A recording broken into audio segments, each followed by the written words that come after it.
di sini tentang beduk,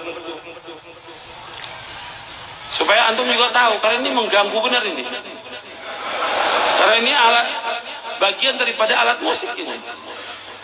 Beduk dalam syariat Islam, beduk adalah alat musik yang dianggap sebagai syiar Islam, padahal alat ini sama dengan alat musik yang lain, hukumnya haram. Beduk digunakan untuk memanggil orang sholat 5 waktu di sebagian masjid ini. Beduk ini dipakai pada hari raya Idul Fitri, Idul Adha, di bulan Ramadan untuk meramaikan takbiran dan yang lainnya, dan dianggap sebagai syiar untuk membangunkan orang-orang sahur dan yang lainnya. Disebutkan bahwa menabuh beduk ini tidak memiliki hubungan apapun dengan ajaran Islam, karena beberapa alasan berikut ini. Beduk bukan dari agama Islam.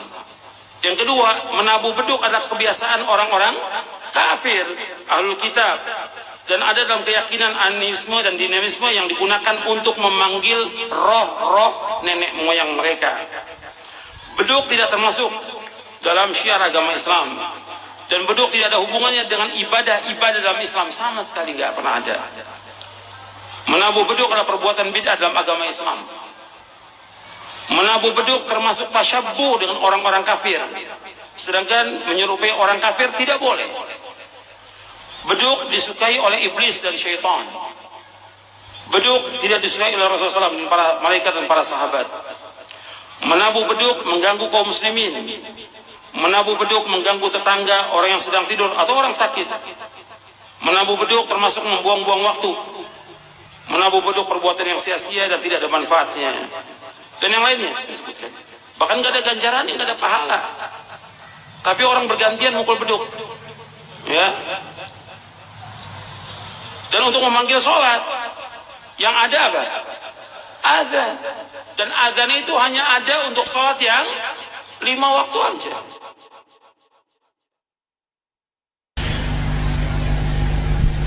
Beda pendapat boleh, marah jangan. Kalau di Jakarta kan sekarang lagi musim apa itu wahabi yang bid'ah, sedikit bid'ah itu. Saya sih bilang yang suka tahlil bagus, terusin.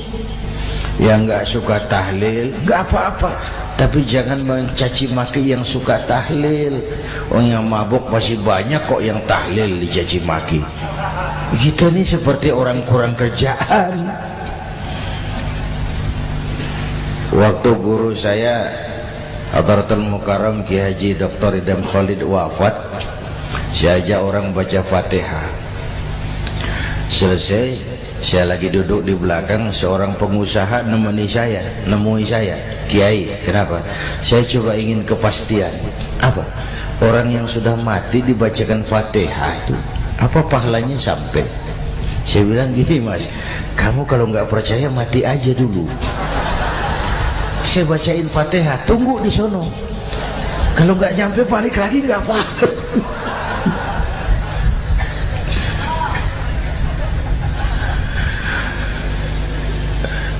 Depan rumah saya itu ada masjid, Pak, pakai beduk seperti itu.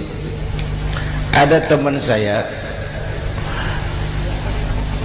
Kiai, pakai beduk masjidnya. Iya pakai. Kan Rasulullah enggak pakai. Enggak memang. Bid'ah tuh. Loh, siapa bilang? Beduk itu bukan agama, itu budaya, tanda masuk waktu. Bukan manggil orang sholat. Manggil orang sholat pakai azan. Tanda masuk waktu, itu hebatnya Wali Songo, pakai beduk. Kalau nggak mau pakai beduk boleh, teriak-teriak juga boleh. Pogreb, boleh.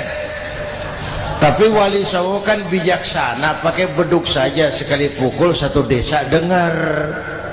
Itu bijaksananya dakwah Wali Songo. Kalau beduk dianggap bid'ah, miskin kita. Itu budaya. Seperti sepeda motor, itu budaya. Kalau beduk dianggap bid'ah, sepeda motor bid'ah, itu Rasulullah nggak pakai, jual, beliin unta.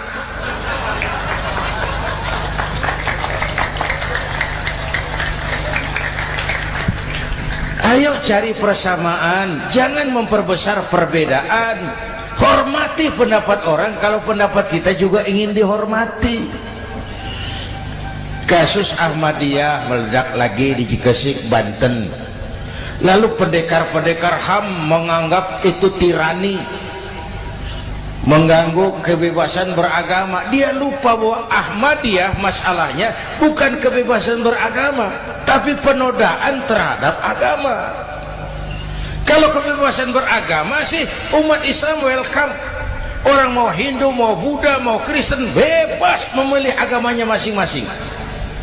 Tapi ini kan Ahmadiyah lain, ngakunya Islam tapi ada nabi lagi sesudah Nabi Muhammad, namanya Mirza Ghulam Ahmad, asal dari India. Saudara hadirin yang saya hormati, ini yang prinsip penodaan terhadap agama. Kalau nggak ngaku Islam nggak masalah.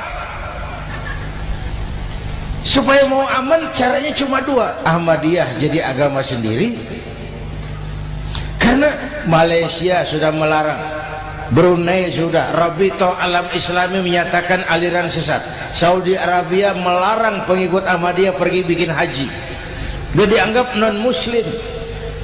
Cuma memang pemerintah kita nggak tegas. Kalau dari dulu dinyatakan dilarang, nggak akan ada lagi kasus-kasus seperti itu.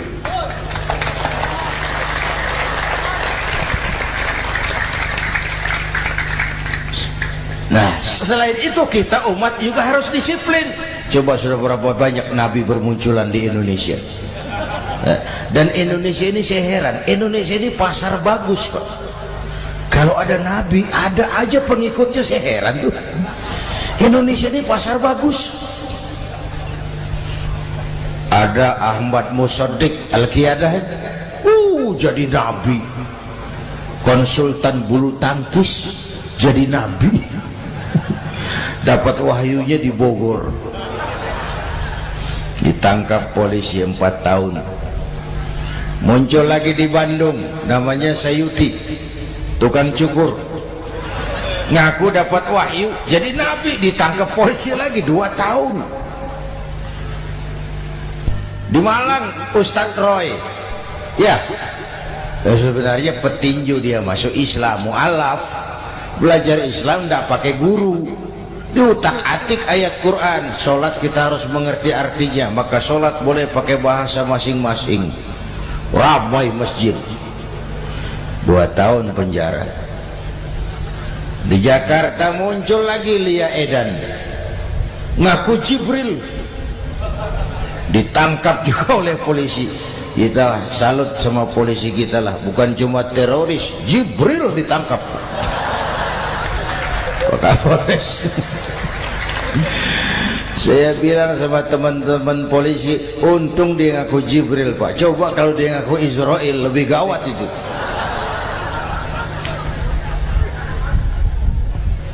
Yang parah antara Cirebon Losari, dia perbatasan Jawa Tengah Jawa Barat, pernah muncul agama baru namanya agama Jasun, agama Jawa Sunda, agama Jasun Jawa Sunda. Yang jadi nabi Tugimin. La haula wala quwata. Saya bilang ini jangan jadi nabi, jadi kiai juga nggak angker ini. Al Mukarram Bapak Kiai Tugimin, nggak enak loh. Yang lebih nggak enak selawatannya loh itu. Kalau kita kan tadi nikmat tuh, ya Habibi ya Muhammad, nikmat rasanya tuh. Coba ganti sama yang tadi, wah enggak, ya Habibi ya Tugimin, nggak enak itu.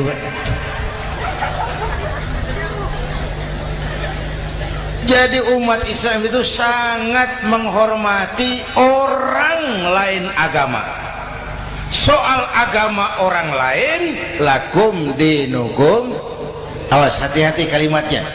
Kita menghormati orang lain agama. Soal agama orang lain, lakum dinukum. Kita memang yakin cuma Islam agama yang benar, tapi bukan berarti kita boleh menghina agama orang lain. Kenapa? Kalau agama kita yang dihina, kita kan sakit hati. Orang lain sama dong. Itu sebabnya Allah berpesan, jangan kau caci maki Tuhan mereka, karena mereka akan balas mencaci maki Tuhanmu. Dan itu artinya mencaci maki aku, kata Allah.